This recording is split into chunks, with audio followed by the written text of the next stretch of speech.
ತುಳಸಿ ಮಾತೆ, ನಾನು ಹುಟ್ಟಿ 20 ವರ್ಷವಾದರೂ ಕೂಡ ಹೆತ್ತ ತಂದೆ ತಾಯಿಗಳನ್ನು ಕಳೆದುಕೊಂಡು ಎಲ್ಲೋ ಒಂದರಲ್ಲಿ ಮೊಸರು ತಿಕ್ಕಿ ಬೆಳೆದು ದೊಡ್ಡವಳಾಗ್ಬಿಟ್ಟೆ.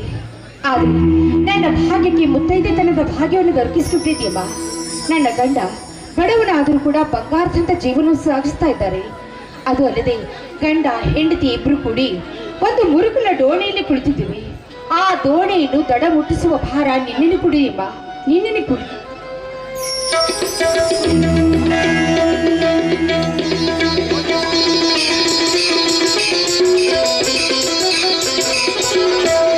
ಸಾವಿತ್ರಿ, ದೇವರ ಮುಂದೆ ನಿಂತು ಏನ್ ಕೇಳ್ತಾ ಇದೆಯಾ?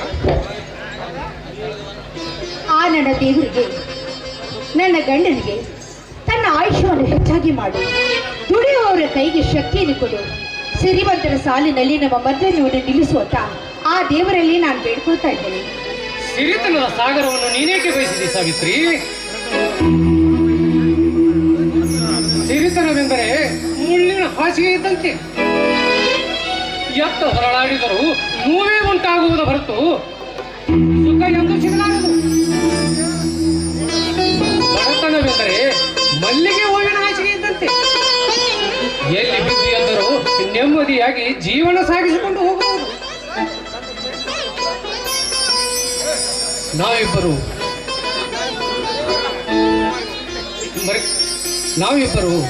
ಅನ್ನವಾಗಲಿ ಗಂಜಿ ಆಗಲಿ ಕುಡಿದು ನೆಮ್ಮದಿಯಿಂದ ಈ ಗುಡಿಸಲವೇ ಅರಮನೆ ಎಂದು ಜೀವನ ಸಾಗಿಸುತ್ತಿದ್ದೇವೆ. ನೀನು ಕೂಡ ಈ ಬಡವನ ಕೈ ಹಿಡಿದು ನಗುನಗುತ್ತಾ ನನ್ನ ಜೊತೆಗೆ ಸಂಸಾರ ಸಾಗಿಸುತ್ತಿರುವೆ.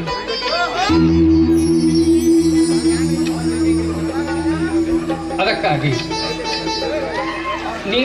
ನಿನ್ನ ಗುಣಕ್ಕೆ ಮೆಚ್ಚಿ ನಿನ್ನಂತ ಹೆಂಡತಿಯನ್ನು ಪಡೆಯಬೇಕಾದ್ರೆ ನಾನು 7 ಜನ್ಮದ ಪುಣ್ಯ ಮಾಡಬೇಕು ಸಾವಿತ್ರಿ.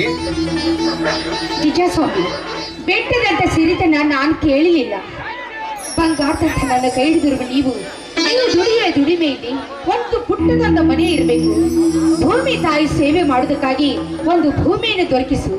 ಹೆಣ್ತನ ಅಂತ ಹೊಗಳಿಸ್ಕೊಳ್ಳೋದಕ್ಕೆ ನನಗೊಂದು ಸಂತಾನ ಭಾಗ್ಯವನ್ನು ದಯಪಾಲಿಸುವಂತ ಆ ದೇವರಲ್ಲಿ ನಾನು ಬೇಡ್ಕೊಂಡಿದ್ದೀನಿ ವಿನಃ ಆ ಹೊಲಸು ಸಿರಿತನ ನಾನು ಕೇಳಲಿಲ್ಲ. ಸಾವಿತ್ರಿ, ಈಗ ನಮಗೆ ಏನಾಗಿ ಕಮ್ಮಿಯಾಗಿದೆ ಸಾವಿತ್ರಿ? ದಿನನಿತ್ಯ ನಿನ್ನನ್ನು 10 ಮನೆಗಳ ಕೂಲಿ ಮಾಡಿ ನಿನ್ನನ್ನು ಬದುಕಿಸುವ ಶಕ್ತಿ ನನ್ನಲ್ಲಿದೆ. ನೀನು ಕೂಡ ನಿನ್ನ ಕೈಲಾದ ಮಟ್ಟಿಗೆ 4 ಮನೆಗಳ ಕಸಮುಚ್ಚರೆ ಮಾಡಿ 4 ದುಡ್ಡು ಸಂಪಾದನೆ ಮಾಡಿವಿ. ಈ ಬಡವನ ಗೋಡೆಯ ನೆರಳಿನಲ್ಲಿ ಅನ್ನವಾಗಲಿ ಗಂಜಿ ಆಗಲಿ ಕುಡಿದು ನಾವಿಬ್ಬರು ಬಾಳುತ್ತಿದ್ದೇವೆ.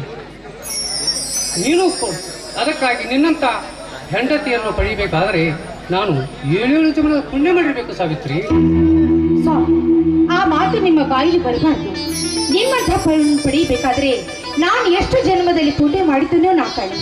ನಾನು ಜನಿಸಿದಾಗಲೇ ಹೆತ್ತ ತಂದೆ ತಾಯಿಗಳನ್ನು ಕಳೆದುಕೊಂಡೆ.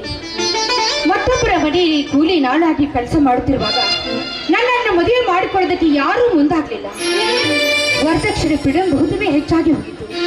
ಅದನ್ನೆಲ್ಲ ಎದುರಿಸಿ ನೀವು ನನ್ನ ಕೊರಳಿಗೆ ತಾಳಿ ಕಟ್ಟಿ ನನಗೆ ಮುತ್ತೈದ ನನ್ನ ಭಾಗ್ಯವನ್ನು ಕೊಟ್ಟು ಈ ಮನೆಯನ್ನು ತುಂಬಿಸಿಕೊಂಡಿದ್ದೀರ. ಅಂದ ಮೇಲೆ ನಿಮ್ಮ ಮಾತಿನಲ್ಲಿ ನಾನು ಸಣ್ಣವಳಾಗ್ಬಿಟ್ಟೆ ಸ್ವಾಮಿ, ಸಣ್ಣವಳಾಗಿ. ಇದರಲ್ಲಿ ನಿನ್ನ ಭಾವನೆ ತಪ್ಪಾಗಿದೆ. ಯಾಕೆ? ಮಣ್ಣಿನ ಮುದ್ದೆಯಲ್ಲಿ ಮಣ್ಣೆ ಕೂಡಿಕೊಳ್ಳಲಾರದೆ ಚಿನ್ನದ ಮುದ್ದೆ ಕೂಡಿಕೊಳ್ಳಬಹುದೇ? ಬಡತನ ಹೊಂದಿಕೊಂಡರೆ ಬದುಕು ಬಂಗಾರವಾಗುವುದು. ಬಡತನದಲ್ಲಿ ಸಿರಿತನ ಸಿಕ್ಕಿಕೊಂಡರೆ ಬಾಳು ಬಿರುಕು ಬಿಡುವುದರಲ್ಲಿ ಸಂದೇಹ.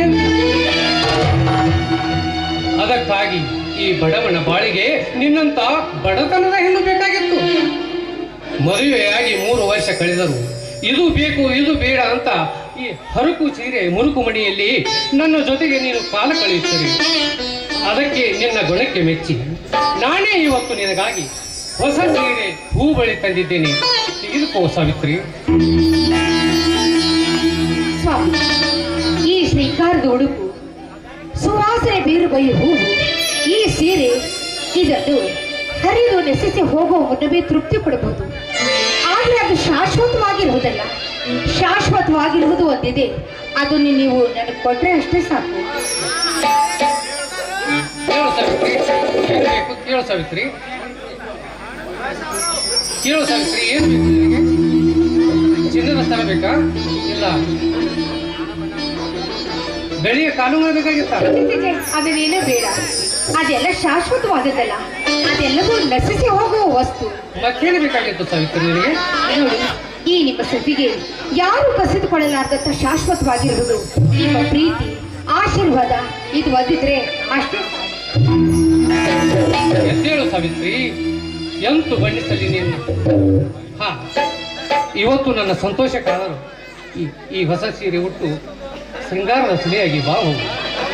ಅದೇ ಪತಿ ಆಜ್ಞೆಯ ಮೀರುದುಂಟೆ, ಅದು ಅಲ್ಲದೆ ಕಟ್ಟಪ್ಪಣೆ ಬೇರೆ. ಆಯ್ತು.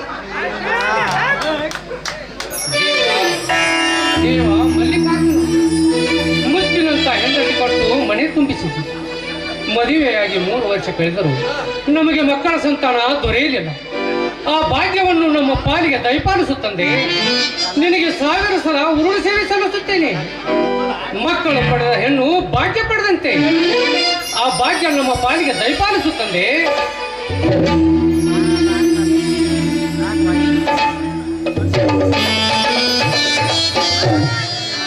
ಏನ್ಪಾ ಶಿವನ ಒಬ್ಬನೇ ನಿಂತ್ಕೊಂಡು ಏನು ವಿಚಾರ ಮಾಡಾಕಿ ಹೋತಮ್ಮ? ಕಾಕ, ಏನ್ ಚಿಂತೆ ಮಾಡೋದತ್ತಿ? ನಮಗ ಇರ್ಲಾಕ ಮನೆ ಇಲ್ಲ, ಮಕ್ಕಳಿಲ್ಲ, ದುಡಿಲಾಕ ಭೂಮಿ ಇಲ್ಲ. ದೇವರು ನಮಗೆ ಎಂತ ಬರ್ತನೆ ಕೊಟ್ಟಂತ ಚಿಂತೆ ಮಾಡತ್ತೀರಿ ಕಾಕ. ಏ ತಮ್ಮ, ಅದಕ್ಕೆಲ್ಲ ಯಾಕೆ ಚಿಂತೆ ಮಾಡ್ಕೊತೀವೋ? ಇವತ್ತಿಲ್ಲ ನಾಳೆ ನಿನಗೂ ಮಾಡ್ಕೋಬಹುದು, ಮತ್ತ ಭೂಮಿನೂ ಕೊಂಡ್ಕೋಬಹುದು. ದುಡ್ಡು ಏನ್ ದುಡ್ದವ್ರಲ್ಲ, ದುಡ್ಡು ಕೊಡ್ದವ್ರಲ್ಲ, ಅದಕ್ಕೆ ಯಾಕೆ ಚಿಂತೆ ಮಾಡ್ಕೋತಮ್ಮ? ತಮ್ಮ, ಸಾವಿತ್ರಿ ಮನೆಯಾಗಿಲ್ಲನೆ? ಮನೆಯಲ್ಲಿ ಇದ್ದಾಳೆ. ದೇವರಿಗೆ ಹೋಗ್ಬೇಕಂತ ವಿಚಾರ ಬಂತು, ಅದಕ್ಕಾಗಿ ಬಟ್ಟೆ ಬದಲಾಯಿಸ್ತಾ ಇದ್ದಾಳೆ. ತಮ್ಮ, ಆಕಿನ ಸರಿಯಾಗಿ ನೋಡ್ಕೋ. ಅಂತ ಬರೀಲಿ ಏನ್ರಿ ತೊಂದ್ರೆ ತಪ್ಪತ್ರಿ ಬಂದ್ರೆ ನನಗೆ ಕೇಳ. ತಮ್ಮ, ನಾವೇನು ಬೇರೆ ಅಂತಮ್ಮ, ನಿಮ್ಮ ತಾಯಿ ಕೈಯಾಗ ಉಂಡು ಬೆಳೆದ ಮಕ್ಕಳು ನಾವು. ನಿಮಗೆ ಯಾವಾಗ ಸಹಾಯ ಮಾಡ್ಬೇಕು ಹೇಳು, ಅವಾಗ ನಾ ಸಹಾಯ ಮಾಡ್ತೇನೆ. ಆಗಲಿ ಕಾಕ. ತಮ್ಮ, ಮತ್ತೆ ನೀ ಮಣಿ ಕಟ್ಸ್ತಂತ ಹೇಳು, ಜಾಗ ಸಹಾಯ ಮಾಡ್ತೀನಿ. ಭೂಮಿ ಕೊಂಡ್ಕೊತೀನಿ ಅಂತ ಹೇಳು, ದುಡ್ಡಿನ ಸಹಾಯ ಮಾಡ್ತೀನಿ. ಏನಂತ ಶಿವಣ್ಣ? ನೋಡು ಕಾಕ, ನನ್ನ ಮೈಯಾಗ ಶಕ್ತಿ ನಿಂತ ಕಾಲಕ್ಕೆ ಅವಾಗ ಸಹಾಯ ಮಾಡತ್ ಹೇಳ್ತೀನಿ. ಅವಾಗ ಸಹಾಯ ಮಾಡಿದಾರೆ ಅಷ್ಟೇ ಸಾಕು. ತಮ್ಮ, ನೀ ಮಧ್ಯರಾತ್ರಿ ಬಾ. ಈ ನಿಮ್ಮ ಕಾಕ ಯಾವತ್ತು ನಿಮ್ಮ ಪಾಲಿಗೆ ಇರ್ತಾನ ತಿಳ್ಕೋ. ಒಟ್ಟು ನೋಡ್ತಮ್ಮ, ನೀವು ಗಂಡ ಹೆಂಡತಿ ಸುಖದಾಗಿದ್ರೆ ಸಾಕು, ಅದ ನಮಗೆ ಸಂತೋಷ. ತಮ್ಮ ಹಾಗೆ ತಿಳಿಯುವವರು ಈ ಸಮಾಜದಲ್ಲಿ ಬಹುದೃಢ. ಹಾ, ಈಗ ತಾನೇ ಬಂದಿದ್ದೀರಿ, ಸ್ವಲ್ಪ ಚಾ ಕುಡಿದು ಹೋಗೋದಂತೆ ಕುಳಿತುಕೊಳ್ಳಬೇಕು. ಏ ತಮ್ಮ, ಈಗೇನ್ ಬೇಡ, ಇನ್ನೊಂದು ಪುರುಸತ್ತಿದ್ದಾಗ ಬರ್ತನು. ಹಂಗ ಕಾಯಿಪಲ್ಲೆ ತಗೊಂಡು ಹೋಗ್ಬೇಕತ್ ಮಾರ್ಕೆಟ್ ಕಡೆ ಬಂದಿದ್ಯಾ? ಏನೋ ನಿಮ್ ನೆಂಪಾತ, ಹಂಗ ಮಾತಾಡ್ಸ್ಕೊಂಡು ಹೋಗ್ಬೇಕತ್ ಬಂದೆ. ಇನ್ನೊಂದ್ಸಲ ಏನ್ ಬರ್ತಿಲ್ಲ, ಚಾ ಊಟ ನೀವು ಕೊಟ್ಟು ಸತ್ಕಾರ ಎಲ್ಲ ಮುಗಿಸ್ಬೇಕಂತಮ್ಮ, ನಾ ಬರ್ತೀನಿ. ಸಾವಿತ್ರಿ, ಸಾವಿತ್ರಿ,